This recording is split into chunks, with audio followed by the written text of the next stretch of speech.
Congress party के पूर्व विधायक मुजफ्फर हुसैन ने महायुति सरकार को जुमलेबाजों की सरकार बताया। सरकार जाने का डर इनके चेहरे पर साफ दिखाई दे रहा है। महाराष्ट्र प्रदेश के कार्याध्यक्ष मुजफ्फर हुसैन ने आज शिंदे की सेना या यूं कहें महायुति सरकार को गद्दार बताते हुए भ्रष्टाचारी और घोटालेबाज कहा। पत्रकारों से बात करते हुए मुजफ्फर हुसैन ने महायुति सरकार पर तीखा हमला करते हुए कहा कि आने वाले समय में हम गद्दारों का पंचनामा करेंगे।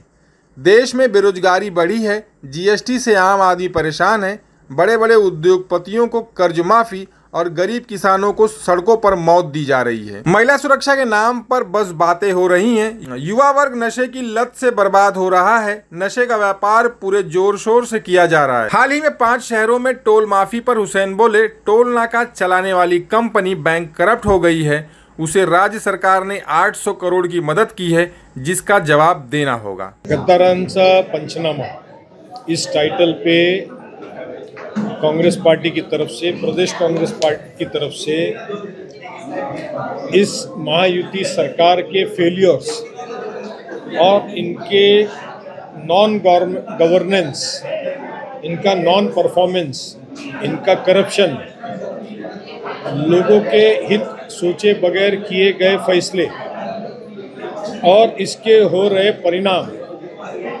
इसके संदर्भ में ये एक पत्रिका आज जाहिर की गई है, जिसके तहत इस राज्य में कितनी बेरोजगारी है, कितना कर्जा में राज्य डूब चुका है और किस तरह से ये एक सरकार अनपॉपुलर सरकार बन चुकी है। लोकसभा के चुनाव के नतीजे से ये घबरा चुकी है और इसलिए ये राज्य में लोगों को बहकाने के लिए अलग अलग माध्यम से फ्री बीज योजनाएं ला रही है।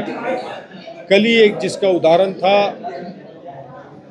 मुंबई के 5 टोल का, जिसका रोज का कलेक्शन 1.25 करोड़ रुपए के आसपास है। जिस कंपनी के पास वो टोल कलेक्शन का काम था, उसे 6 महीना पहले बैंकरप्सी प्रोसीजर स्टार्ट हो चुकी है और वो बैंकरप्सी प्रोसीजर 29/9 को ये बैंकरप्सी प्रोसीजर उसका समय था। सरकार ने कल फैसला किया और उस कंपनी को हजारों करोड़ रुपए कल उस कंपनी को सरकार ने दिया, 800 करोड़ रुपए के करीब। तो ये सरकार जनता के हित में काम कर रही है कि किसी कंपनीज के हित में काम कर रही है। पिछले 10 सालों से टोल नाका जो है लोगों के लिए एक सरदर्द बन चुका था। आज भी सरकार ने इसे निकालने के लिए ये जाहिर नहीं किया कि ये परमानेंट निकाला गया है कि खाली इलेक्शन तक के निकाला गया है। इतने सालों में लोगों की जो हेल्थ खराब हुई, वेल्थ खराब हुई, पेट्रोल जला, डीजल जला, जो कार्बन एमिशन हुआ, जो एनवायरनमेंट खराब हुआ, मुख्यमंत्री खुद कहते हैं कि मैंने खुद ने कोर्ट में पिटीशन डाली थी, तो फिर आप मुख्यमंत्री बनने के बाद इसका फैसला तुरंत आपने क्यों नहीं किया। ऐसे बहुत सारे सवाल उठते हैं, मगर इनके इसी नॉन परफॉर्मेंस से ये सवाल उजागर होता है कि ये नॉन सीरियस गवर्नमेंट है। ये पर्सनल हित में काम कर रही है, खुद के हित में काम कर रही है, जनता के हित में काम नहीं कर रही है। परसों ही जो फॉर्मर मिनिस्टर बाबा सिद्दीकी का मर्डर हुआ और उस मर्डर को लॉरेंस बिश्नोई जैसे क्रिमिनल ने साबरमती गुजरात में जेल में से क्लेम किया, ये उस बात को सिद्ध करता है कि इनका गवर्नेंस किस तरह से है कि एक आरोपी जेल में बैठ के अपनी बात मीडिया को बता सकता है।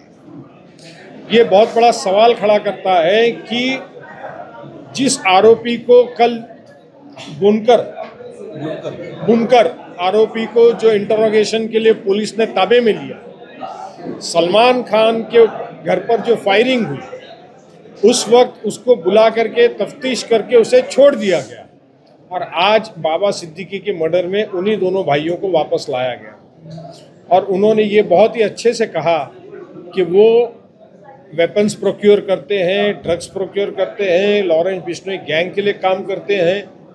इसका मतलब ये हुआ कि सरकार कमज़ोर है, पुलिस महकमे को कमज़ोर कर दी है और इस तरह का गैंग वॉर गैंगस्टरिज्म मुंबई और महाराष्ट्र में एक बार फिर से देखने मिल रहा है। माँ, बहन, बेटी, बच्चों की इज्जत सलामत नहीं है। गुंडागर्दी, तलवार, चाकू, मार धाड़ रोज आपको हमको सुनाई देता है। इससे ये बात सिद्ध है कि सरकार सत्ता में रहने के लायक नहीं है। इस सरकार ने तुरंत अपना राजीनामा देने के बाजू होना चाहिए। आज इलेक्शन डिक्लेयर हो चुका है। अगले 1.5 महीने के अंदर ही जनता महीने भर में इस सरकार का फैसला कर देगी।